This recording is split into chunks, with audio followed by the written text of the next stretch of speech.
Hello and welcome to the latest episode of the Low Budget Review Show. I am your host, Eric Smith, and today I'm talking about The Well by Michael B. Sirota. And this is from Bantam Books. I'm just going to read the back cover copy. I've not read the back cover copy since I bought this book. I have no idea what it says. I went into this book blind. So this is what it says. Welcome home. The plan called for a short vacation in quiet Bonner, California, the Fire Valley town where Greg Lowell had spent the first few months of his life. Greg couldn't explain why he was drawn to take his family there, and why he quickly felt they must stay. Something called out to the blood of his Paget ancestors, the first settlers of the area. Welcome home, Paget.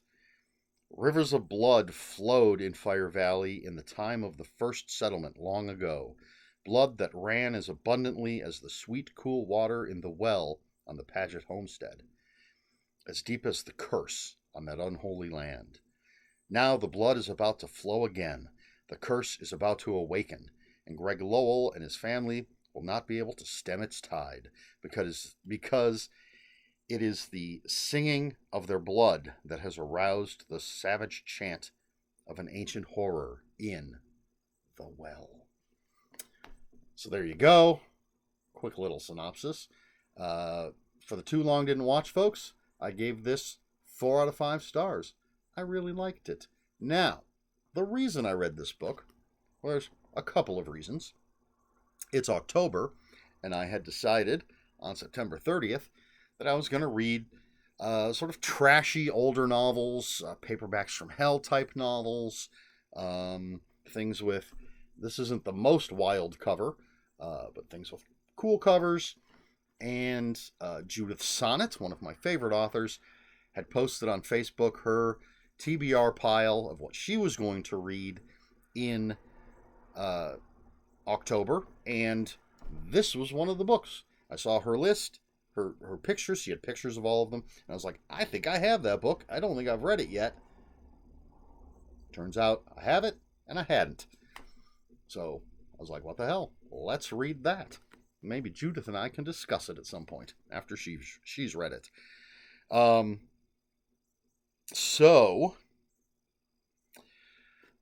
book starts out, we have sort of a cold open. That's not much of a cold open. It's just, we're introduced to Greg Lowell and his family, his wife, his son, and his daughter. And they're on their vacation. They're from LA. They've decided they were going to go to Pennsylvania for Christmas. And that was going to be their vacation for the year. But with the traffic and everything else, they've decided, let's just take a vacation in the middle of the year. And he says, hey, let's go to Bonner, where I spent the first few months of my life. His parents lived there. He was born there. But they moved away like 4 months after he was born. So let's go and check it out. And that's basically the cold open. They drive into Modoc County. And that's it. Then we jump back to the 1800s. I believe it's pre-Civil War. Did they give us a year? 1856.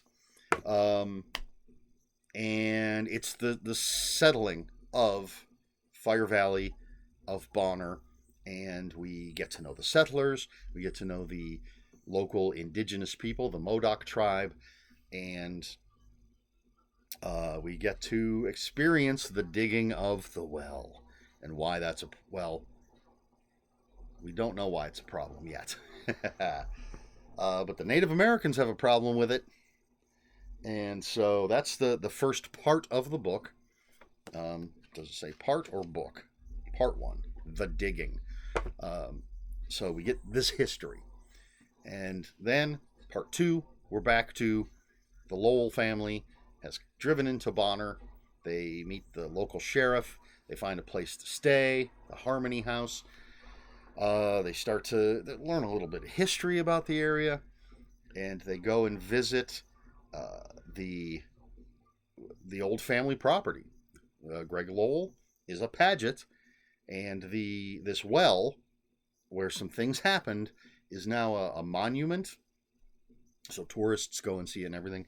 So they go and see it, and they meet the guy that lives on the property now, and some strange things are happening.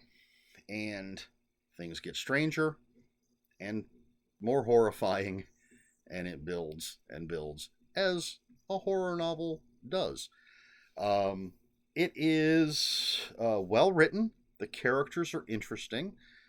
We get to know all about Greg Lowell and his family, and we get to meet a lot of the people in this town and who they are and what they do. And there's the second night that they're there, there's a town social that they've been invited to, and so we get to meet more, and there's character interaction, and we're learning a little bit more history than from what we learned in that first part.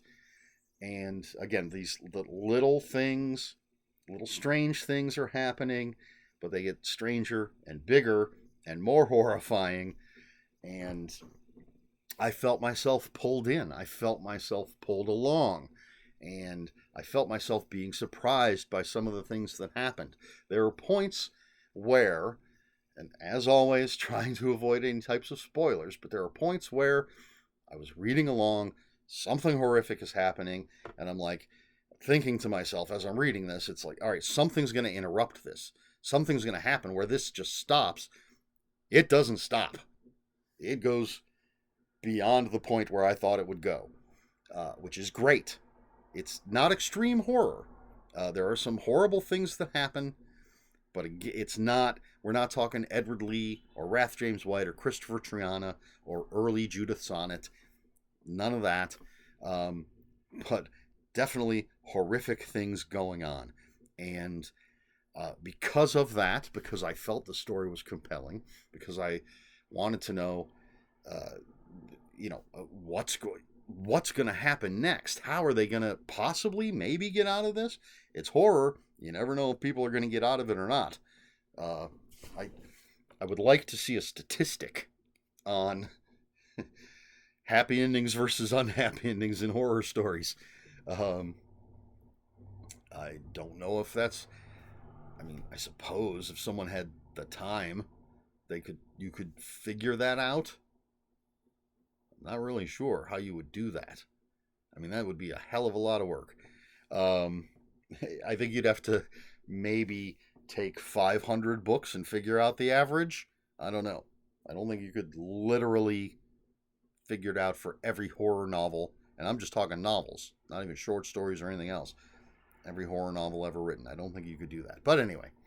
So yes, you never know if you're going to have a happy ending or an unhappy ending. And I wanted to get to that ending and find out what the hell is going to happen. Very compelling. So, yeah, I'm not sure what else to say. The Well, Michael B. Sirota, 4 out of 5 stars. I really liked it. It's got great characters. It's got an interesting story. It surprised me. Some of the things that went on, I found very surprising. So that's that. The question for the video. I believe this has come up before, but now I don't think I'm giving anything away. I've already mentioned that there are indigenous peoples involved in this story. And some people, especially today, might say this can be problematic. There's some people would say there are far too many horror stories that are, cursed Native American lands, that sort of thing. But in this case, how do I do this without spoiling? While the horror, this ancient horror, I'm looking at the back cover copy, it has those words, ancient horror, so I'm not giving that away.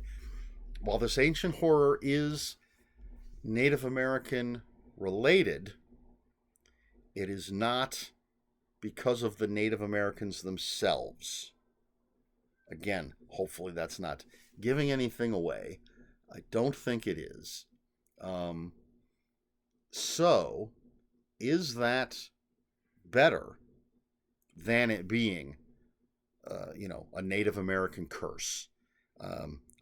Very clearly, or is telling you what something isn't, would that be a spoiler? Like this um, uh, settlement is not on like an ancient Indian burial ground. And there are no, like, the shaman of the tribe doesn't curse the settlement or anything like that. Um, but again, the ancient evil is Native American related. So is that better or worse? Would it still, if you're bothered by the trope of cursed Indian land, would this bother you? I mean, without me giving anything away, does it bother you? Does using Native Americans at all in this type of horror bother you? Do you not care? Do you think people are too sensitive?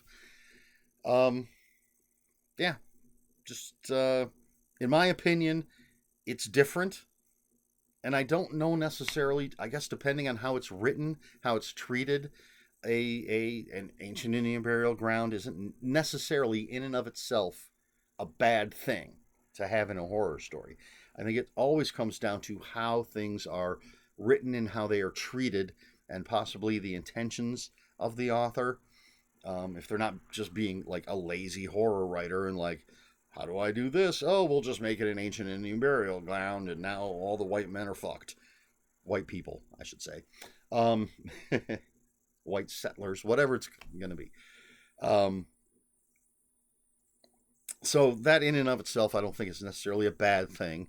And I did think it was interesting that this wasn't just that. There's actually more to it, that I think if you would be offended by the old tropes, you wouldn't necessarily be offended by this, because it puts a spin on the tropes. So hard to do this without giving anything away. So hopefully, if you understand what I'm asking, let me know in the comments below. If you have any comments, questions, or corrections, please put those in the comments below. Comments are open for spoilers. Just post a spoiler warning. We try to be polite here on the Low Budget Review Show. Please like, share, and subscribe, all the usual YouTube stuff. And if you care to follow me on other social media, I'll have links for my Instagram and Blue Sky in the description below. And that's all I've got. This has been the Low Budget Review Show. I have been Eric Smith. And until next time, read more books.